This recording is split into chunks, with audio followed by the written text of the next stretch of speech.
In the book, Masonic and Occult Symbols Illustrated, we find this quote from Masonic author Charles G. Berger, who says that symbols came to have two meanings, the esoteric and the exoteric. The esoteric meaning was the true or original meaning, understood only by a few and closely guarded by them. The exoteric meaning was the invented or modified explanation intended for the many. This practice dates back to ancient Egypt and is explained by Dr. Robert Hieronymus, a member of a secret society called Co-Masonry, and author of the book Founding Fathers, Secret Societies.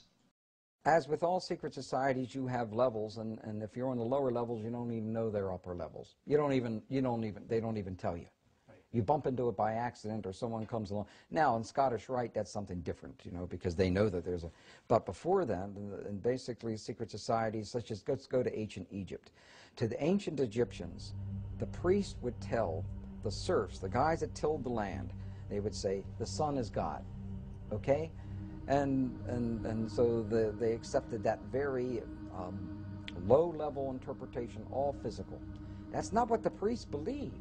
What the priest believed, there was a second level. The priest believed that, no, the physical sun is not the supreme being. It's the spirit which flows through the physical sun that is the supreme deity. However, there was another level, and the priests didn't even know it.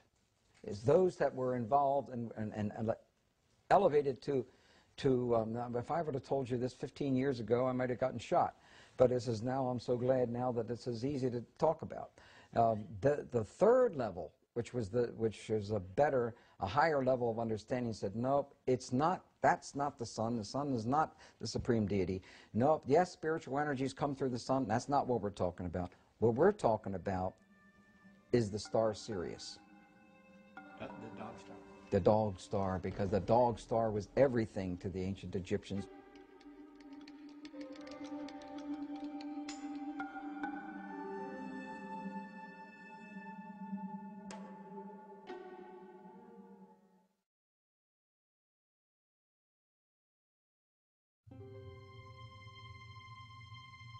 Sirius is said to have been the most important star in the ancient world. It was considered the brightest star in the heavens, many times brighter than the sun. The Great Pyramid was built to synchronize with Sirius, so that the light of this star would shine into the Queen's chamber, supposedly to cast a beam upon an initiate during a ritual. Sirius is considered to be the dog star. It's considered to be the most evil star in the Egyptian pantheon. And the reason for this is because in ancient Egypt they depended on the Nile. And during the time when Sirius is in its ascendancy, which is in late July and early August, was the time of drought. It was a time when the Nile was at its most weak in terms of being able to be used for crops.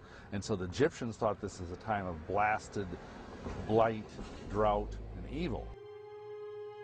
It seems strange then that Sirius should be related to the founding of America.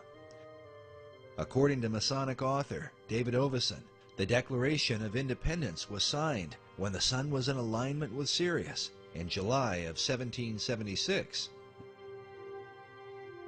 It is, however, appropriate that Sirius should be related to the most Egyptian-styled icon in America's capital city, the Washington Monument.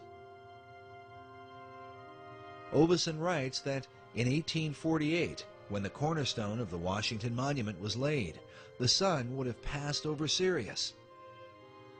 He goes on to say that in the course of the ceremonial, the star Sirius would have been seen on the eastern horizon.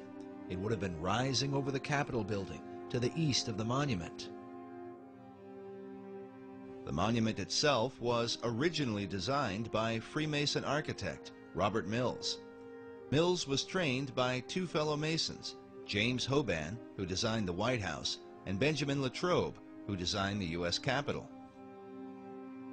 Mills' original design seemed to combine the whole pantheon of pagan mysteries, an Egyptian-style obelisk surrounded by a Roman colonnade with Greco-Roman looking statues all around it. According to the original plan, the monument should have been built directly south of the White House. But as with every plan, things change. When they went to build it, and when they calculated what the weight of the monument was going to be, they determined that that precise spot, that the foundations and the bedrock at that precise location would not safely support the weight of the monument. As a result, the monument was shifted slightly to the east. While it is not in a perfect alignment with the White House, it would end up in a perfect north-south alignment with the Masonic House of the Temple, which was built some years later. The construction for the Washington Monument began on July 4, 1848, with the laying of the monument's cornerstone by Freemasonic President James K. Polk. The project itself would take over 30 years to complete, during which time funding for the project would be scarce, the American Civil War would take place, and many ideas about the monument would develop. When the aluminum capstone was finally set on December 6, 1884, the end result would be a much simpler and more Egyptian figure than was first envisioned. The shift in design was the influence of George Perkins Marsh, the man considered the father of the modern environmentalist movement. In 1876, Marsh was the U.S. minister to Italy. While there, he spent years studying the many obelisks which had been brought from Egypt. It was he who realized that the height of a traditional Egyptian obelisk was approximately 10 times the base, causing the plan for the Washington Monument to be reduced from 600 feet to 555 feet. As for the colonnade and statues planned by Mills, Marsh wrote, "Throw out all the gingerbread of the Mills design and keep only the obelisk."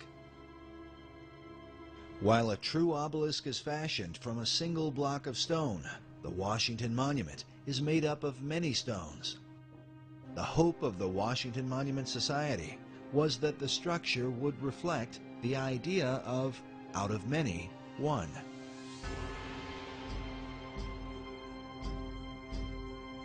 Meanwhile, the pyramidion at the top is made up of 13 levels, just like that of the pyramid on the Great Seal of the dollar bill.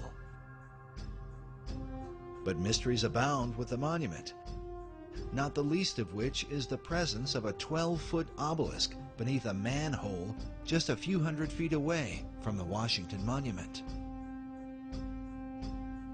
It appears to be a miniature replica of the monument itself, but as to why it is there, no one seems to know.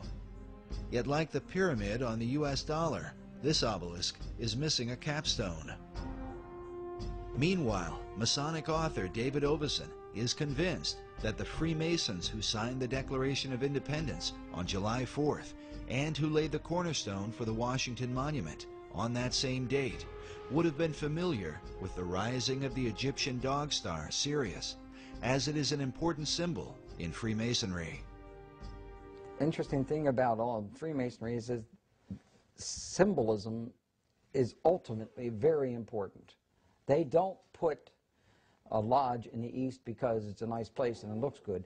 They put it in the east. The masters have put it in the east, so because It's the rising sun. it's the rising sun. You're catching the energies of the light.